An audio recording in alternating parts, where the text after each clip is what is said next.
I keep you around to make my life easier, not question me, she snapped. I said, interesting, and let it go. Packed her things over the weekend while she was gone. She came home to boxes and my note. Find someone else to keep around. Hey viewers, before we move on to the video, please make sure to subscribe to the channel and hit the like button if you want to see more stories like this. Thanks. It took me 10 months to understand that I wasn't her boyfriend. I was her infrastructure. The realization didn't arrive as a sudden shock. It accumulated slowly, like sediment building at the bottom of something that used to be clear. Sarah and I had been together for a year and a half when she moved into my condo. Her roommate situation had imploded, her lease was ending, and I offered her a place to stay while she figured out her next step. The condo was mine, inherited from my grandmother 3 years earlier and renovated with my own hands over countless weekends. 2 bedrooms, a small garage for my motorcycle, nothing extravagant but solidly mine. When Sarah moved in, it felt like progress, like we were building something. She never found her next step. That temporary arrangement solidified into permanence without either of us formally acknowledging it. The first few months, she contributed. We'd cook together on Sunday evenings, splitting the prep work and trading off who chose the menu. We'd tackle the apartment as a team, her wiping down counters while I vacuumed, both of us falling into an easy rhythm that felt like partnership. But somewhere around month 6, the equilibrium shifted. She started being too exhausted from work to help with dinner, too stressed to handle her share of the errands. I picked up the slack because that felt like what you did for someone you cared about. You covered for them during rough patches. Except the rough patch never ended. The coffee incident was small, almost laughably trivial in retrospect, but it marked the beginning of my education. I'd started making us both coffee every morning, a quiet ritual I enjoyed, something to start the day with care. One Wednesday, running late for a critical meeting, I skipped it. I poured my own cup on the way out the door. When I came home that evening, Sarah was cold. Clipped responses. When I finally asked what was wrong, she sighed with theatrical weight. You didn't make coffee this morning. I blinked. I was running late. There was coffee in the pot. You just had to pour it. I had a huge presentation. I needed that routine. Her voice carried an edge of accusation, as though I had sabotaged her professionally by failing to perform a service she'd simply grown accustomed to. I apologized, more to diffuse the tension than because I felt I'd done something wrong, and made her coffee the next morning. And every morning after. It became non-negotiable. If I forgot, she'd text me throughout the day with barbed little comments about her rough start. I noticed the pattern but rationalized it. It was just coffee, not worth the conflict. Then there was the dinner party. It was month 7, maybe 8. Sarah wanted to host a few of her friends, Lisa, Emma, Kate. I spent the entire Saturday preparing while she went to brunch with those same friends. She came home around 4, pleasantly buzzed, and promptly fell asleep on the couch. I finished the cooking, set the table, cleaned the apartment until it looked like something out of a magazine. When her friends arrived and complimented the meal, Sarah accepted the praise with graceful modesty. This chicken is unbelievable, Sarah. Lisa gushed. Where did you even find this recipe? Oh, just something I found on Pinterest, Sarah said, smiling. Took forever, but I think it turned out well. I was bringing out another dish from the kitchen. Actually, I made. Jake helped so much with the prep work, she interjected smoothly, patting my arm in a way that felt distinctly patronizing. I couldn't have pulled it off without him. Her friends nodded and moved on. I was the prep cook, the assistant, the help. Later, after everyone left and I was cleaning up, alone, naturally, I mentioned it. Why'd you take credit for that? She looked up from her phone, irritated at the interruption. I didn't. You told them you made it. You found the recipe. You pulled it off. I spent 6 hours cooking, Sarah.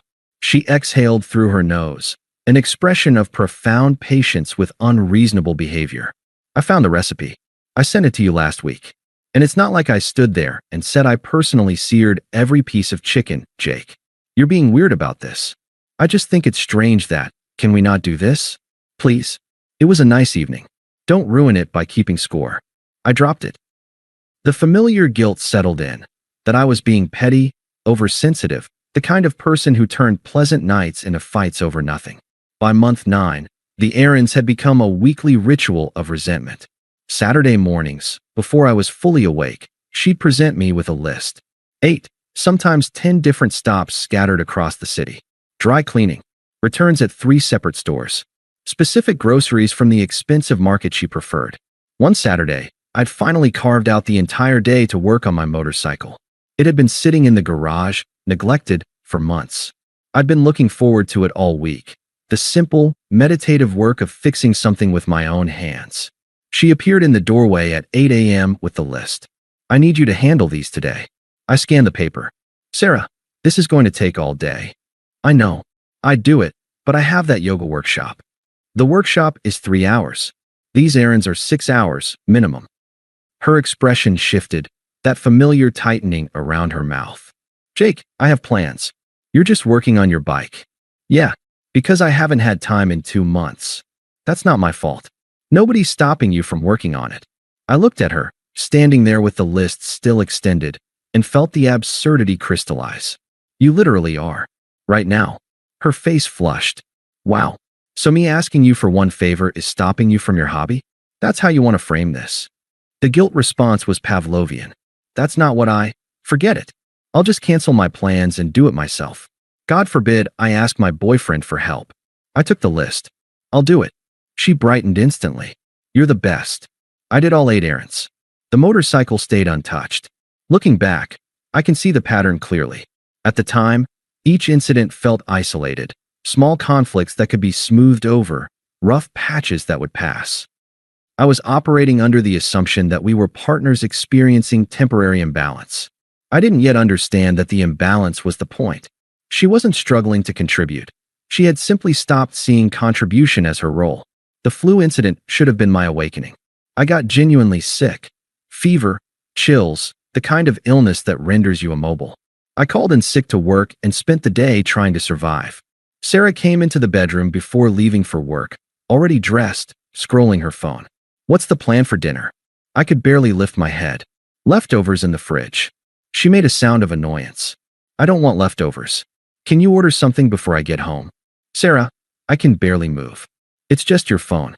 3 clicks. Can you do it? A heavy sigh. I guess. Do you need anything from the store? Maybe some. Actually, I'm running late. Text me if you think of anything. She left. No. How are you feeling? No offer to pick up medicine. No acknowledgement that I was suffering. She came home 8 hours later with takeout for herself and seemed annoyed that I was still in bed. 2 months later, she got a cold. A mild one. I brought her medicine before she asked, made soup from scratch, checked on her every hour, fluffed her pillows, kept the apartment quiet. She accepted all of this as natural order. Expected service. It didn't occur to her that the disparity was grotesque. A week before everything collapsed, I had a moment of perfect clarity. It was a Tuesday evening. I was sitting in my own living room, and I felt exhausted. Not physically tired, existentially depleted. My friends had stopped inviting me places because I was always busy doing her errands. My hobbies had atrophied. The apartment was immaculate because I maintained it. The fridge was stocked because I shopped. Meals appeared because I cooked. Sarah walked in from work, didn't greet me, and said, "Did you pick up my prescription?" I had. Of course I had. And in that moment, I understood. This wasn't partnership. This was a job I hadn't applied for and wasn't being paid to perform. The fight happened Thursday night. I came home around 6:30 after a brutal day at work. A system failure that kept me late, working through lunch, fixing everyone else's crisis. I was drained. The apartment was destroyed. Her coffee mug from the morning still sat on the table.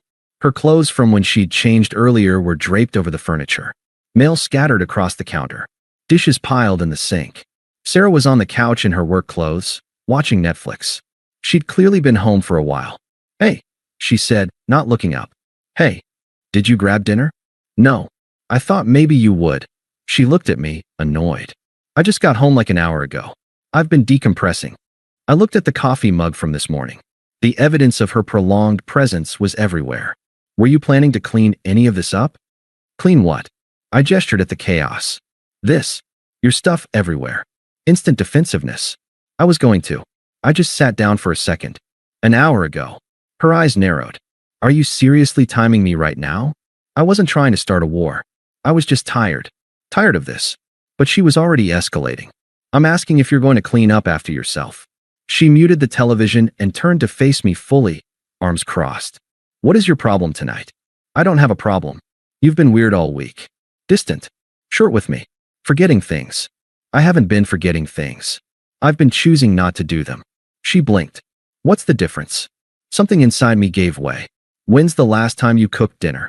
I don't know. Why does that matter? When's the last time you cleaned the bathroom? Went grocery shopping? Did anything around here that wasn't directly, exclusively for you? Are you keeping score?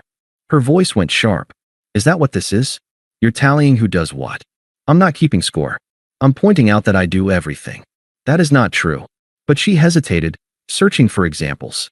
I contribute. I pay for groceries sometimes. You Venmo me $20 once a month. The grocery bill is $200. Her face flushed red. I can't believe you're coming at me like this. I work too, Jake. I'm exhausted too. Then why do you come home and do nothing while I come home and do everything? The question hung there, stark and unanswerable. She changed tactics, shifting from defense to offense. You know what I think this is really about? You resent me. You resent that I have a life outside this apartment, that I have friends and interests, and I'm not content to just organize the garage all weekend like you. That's not. You like being the responsible one. It makes you feel superior, like you're so much better than me because you meal prep and color code your closet. I stared at her. I meal prep because otherwise we wouldn't eat. I keep the apartment clean because otherwise it would be a disaster. See? There it is. We wouldn't eat. Like I'm some helpless child who can't feed herself. When's the last time you made yourself dinner when I wasn't here? I can take care of myself just fine. Then why don't you? Because I don't have to. The words came out loud, almost triumphant. Because you're here. That's what partners do. They help each other. Help goes both ways, Sarah. I help you, she insisted, but the conviction was crumbling. How? She floundered. I support you. Emotionally. I'm there for you. When? When have you been there for me? All the time. I had the flu 2 months ago. You didn't check on me once. You asked me to order you dinner from bed because you didn't want leftovers. I was busy. You're always busy. But somehow I'm never too busy to do things for you. Her voice went cold, clinical. You know what your problem is, Jake? You think doing basic household tasks makes you special. Like cooking and cleaning are these grand achievements. I don't think they're achievements. I think they're things adults do to maintain their lives. Well, congratulations on being an adult. Do you want a trophy? I want a partner. She laughed, bitter and sharp. A partner? You don't want a partner. What else would I want? She looked at me like I was stupid, like the answer was so obvious it didn't need to be spoken. You want someone to take care of. Someone to make you feel needed. That's your whole identity. My identity is taking care of you? Yes. You love it. You need to be needed. Otherwise, what are you? The cruelty of it was breathtaking. I don't need to be needed, Sarah. I'd actually love it if you pulled your weight for once. Then why do you do it? Nobody's forcing you. You hand me lists. You get annoyed when I don't make your coffee. And you do it. Because deep down, you want to. Because it makes you feel important. I felt something crack. Who I am. You don't even know who I am anymore. I haven't been myself in months because I'm too busy being your. I stopped myself. You're what? She pressed, sensing blood. Your assistant. Oh, here we go. The victim complex. I'm not playing victim. I'm stating fact. You think you're my assistant? Really? What else would you call it? I cook, clean, run your errands, manage your life. Because you choose to. Because that's what you do. Some people lead, and some people support. Your support. That's just reality. The word landed like a slap. Support. And your role is what? The person I support. My role is living my life and using me to make it easier. That's not. I looked at her directly, the question crystallizing into something sharp and unavoidable. Is it or isn't it, Sarah? Do you see me as a partner or as someone who makes your life easier? She was cornered. I could see it in her eyes, the moment she realized she'd backed herself into honesty. She said it clearly, matter-of-factly, as though it were the most reasonable thing in the world. I keep you around to make my life easier, not question me. The silence that followed was total. She seemed surprised she'd said it aloud. I was surprised she'd said it aloud. But there it was, the truth, naked and grotesque between us. I went very calm. The anger drained away, replaced by something colder and far more final, clarity. Interesting, I said. I didn't mean it like, No, that's actually really interesting. Really clarifying. Jake, I held up my hand. I'm going for a walk. We're not done talking. Yeah, we are. I grabbed my keys and wallet and left. She called after me, but I didn't respond. I didn't look back. I walked for over an hour through the cooling evening, past familiar streets that felt different now, like I was seeing them from the outside of my own life. Every errand I'd run for her. Every dinner I'd cooked while she scrolled her phone. Every weekend I'd sacrificed. It all made sense now. She hadn't been taking me for granted in the traditional sense. She genuinely believed this was the natural order. Some people were builders, and some people were infrastructure. I was infrastructure. I existed to support her life, not to have my own. The realization wasn't painful. It was liberating. I sat on a bench and made 2 phone calls. The first was to Marcus, my friend who owned a small moving company. I kept it brief. Need help moving someone out. Saturday morning. Can you do it? There was a pause. Marcus had met Sarah. Her. Yeah. Finally. What time? 8 a.m. She'll be gone. Work conference in Chicago. Back Sunday night. I'll bring the van and my brother. You good? I'm good. The second call was to a locksmith. Saturday afternoon appointment, confirmed. I went home around 10. Sarah was still up, sitting on the couch, looking worried. Good. Where were you? Walking. For 2 hours? Yeah. She stood, trying for reconciliation. Look, about what I said, I'm tired. We'll talk tomorrow. We should talk now.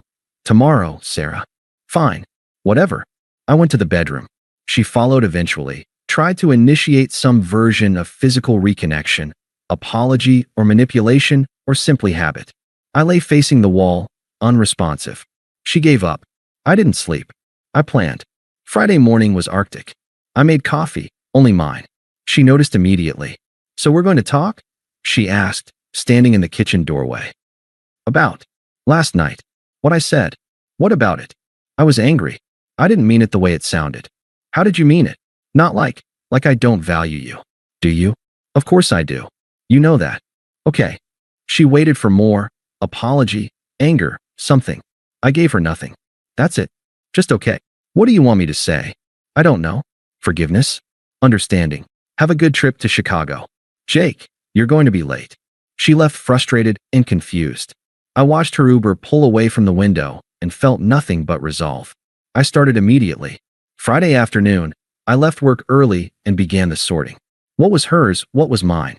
The division was easier than I expected. She'd spread out, claimed space in every room, but hadn't actually brought much of substance. Clothes, toiletries, decorative items she'd purchased.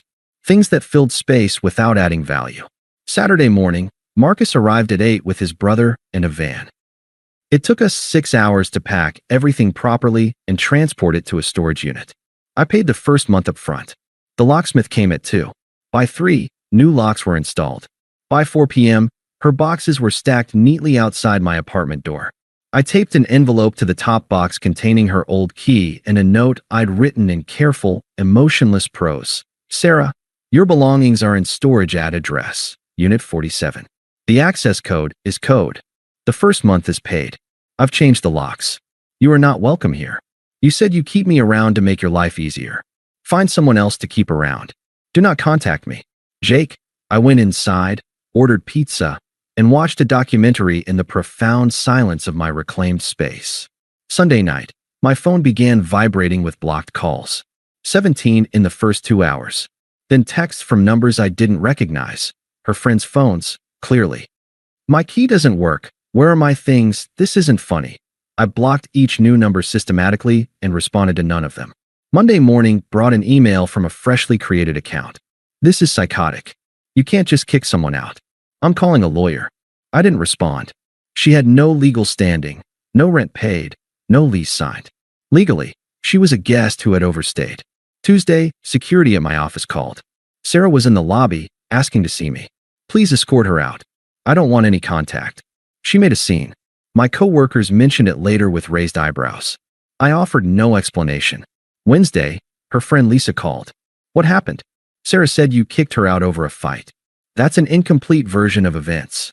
She's devastated, Jake. She has nowhere to go. She has 10 months of rent she didn't pay. That should cover temporary housing. That's cruel. Is it? Or is it the natural consequence of taking someone for granted? You can't just, I can, Lisa. And I did. She's not my responsibility anymore. I blocked Lisa's number. Over the following weeks, the reports filtered back to me through mutual connections. Sarah was couch surfing. A few days with Lisa, until Lisa's boyfriend grew tired of the drama. Then Emma's place, until Emma realized Sarah's version of events didn't match reality. Her sister, until her sister started asking pointed questions. The real story was leaking out. Marcus had told a few people, my coworkers had witnessed her public scene. The gaps in her narrative were becoming obvious. Friends who had initially sympathized were pulling back, reassessing. By week 4, she'd moved back in with her parents, 45 minutes outside the city. Meanwhile, my life achieved a quietness I hadn't experienced in years. The first few days felt strange. The apartment seemed larger, emptier. Then it felt peaceful. Then it felt like mine. I cooked meals I wanted. Watched programs I enjoyed. The apartment stayed cleaner because I was only maintaining one person's life. I reconnected with friends I'd neglected, joined my old soccer league, started working on my motorcycle again. I slept deeply. A month in, I got promoted at work. My supervisor mentioned I seemed more present, more focused. I was. The constant low-grade stress of managing someone else's dysfunction had evaporated, and the mental bandwidth it freed up was staggering. 3 months after I ended it, her attempts to contact me shifted in tone. The anger dissolved into desperation. New accounts, new numbers, all variations of the same theme. I know I messed up. Can we please talk? You were right about everything. I see that now. I miss you. I miss us. I saw them in a filtered folder I'd created, read them with clinical detachment, and never responded. Month 4 brought her sister to my door. I saw her through the camera before she rang the bell. Amy. She looked up at the lens. Jake. Can we talk? Face to face. Not particularly interested. It's about Sarah. She's not doing well. That's unfortunate. That's it. That's all you have to say. What would you like me to say? That you'll talk to her. Give her another chance. She's sorry, Jake. She's learned. Good. She can apply those lessons to her next relationship. You're being cruel. Am I? She told me she kept me around to make her life easier. I stopped making her life easier. That's not cruelty. That's logic. She didn't mean it the way it sounded. Yes, she did. And I believe her. I believe that's exactly how she saw me, and probably still does. She's not sorry for the worldview. She's sorry it didn't work out for her. Amy was quiet for a moment. She's living with our parents. She's miserable. Then she has a clear incentive to work on herself. Don't you care what she's going through? I cared for 10 months while she treated me like staff. I'm done caring now. I ended the call. Month 5, I was at a company happy hour, a public event at a bar downtown. I was with coworkers, actually enjoying myself, when I saw her. Sarah, standing near the entrance, scanning the room. She spotted me. Our eyes met. My coworkers sensed the shift in energy and suddenly needed refills. She approached. We stepped outside. I didn't know you'd be here, she said, though we both knew that was a lie. It was posted publicly. Can we talk? Really talk? I looked at my watch. You have a minute. She flinched. I'm sorry, Jake. For everything. I was wrong. Leo wasn't. I mean, I wasn't seeing anyone. I was scared. Scared of settling. But I was such an idiot. What we had was real. Can't we try again? No. Just like that.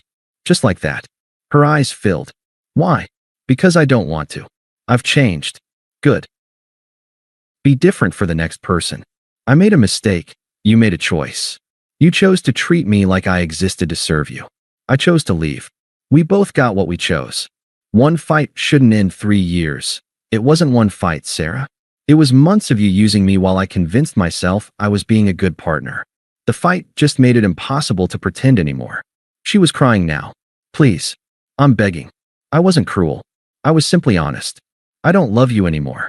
I don't even think I like you. And I'm not going to pretend otherwise because you're sad. You're an asshole. Maybe. But I'm not your asshole anymore. I walked back inside. She stood there for a moment, then left. My coworker approached. You okay? Yeah. I'm good. And I was. 6 months after I ended it, life had settled into a new normal. The condo felt like mine again.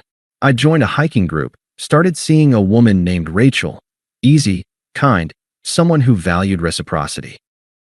Work was thriving. I'd reconnected with old friends. The motorcycle ran beautifully. Marcus sent me a screenshot of something Sarah had posted, something vague about learning who really has your back. We both laughed.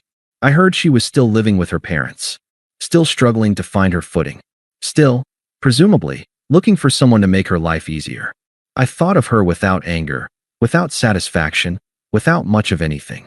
She was a chapter I'd closed, a lesson I'd learned, a version of myself I'd outgrown. My story wasn't about her anymore. It was about the choice I'd made to stop being infrastructure and start being a person again. And that person was doing just fine. Thanks for watching. Make sure to subscribe to the channel and hit the like button. What do you think about this story? Share it in the comments.